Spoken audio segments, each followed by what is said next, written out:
petrolets, or the grouse. There are 18 species of grouse spread throughout the northern hemisphere.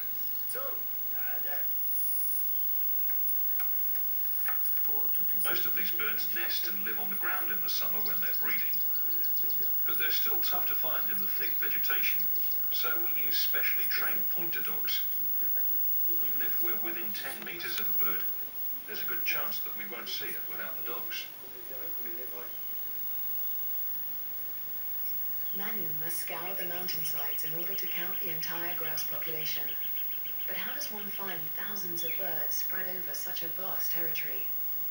The method is simple. Manu divides the forest into a number of sectors in which the counting takes place. This is the sector we're going to work on today. It's a rectangle, and right now we're at its lower part. So it stretches from that grass over there, about 400 meters, 400 meters wide, and 300 meters deep. We're going to make a horizontal pass every 25 to 30 meters up from the bottom to the top. Birds we find have a tendency to dive down, so by moving up, we won't be counting them twice.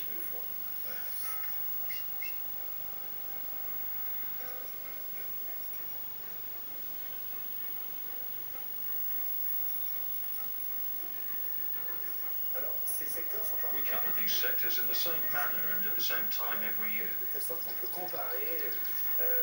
a good way to compare the birds' reproductive growth from year to year. This year we observed 3 males in the area, a female and her young, and a female without any infants. That's about half of the course in the better sectors of the central Pyrenees.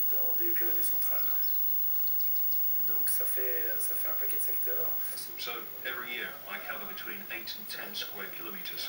That's a lot of legwork.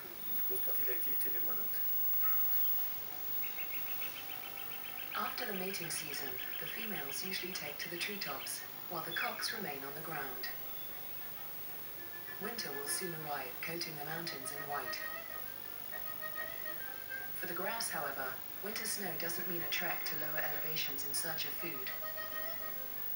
The grouse don't go hungry thanks to an extraordinary adaptation. They're capable of digesting coniferous needles. They're practically pure cellulose. If we tried to eat them, we'd be sick.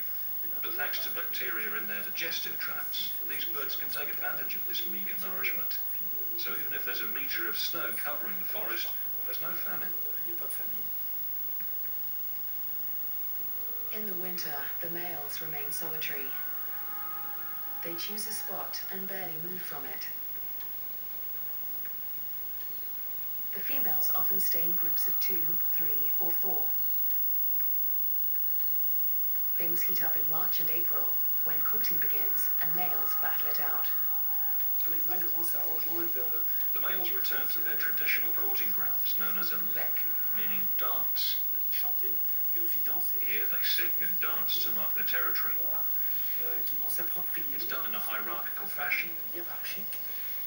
Those that are at the centre of the site are the dominant males, and those on the outskirts are the dominated ones.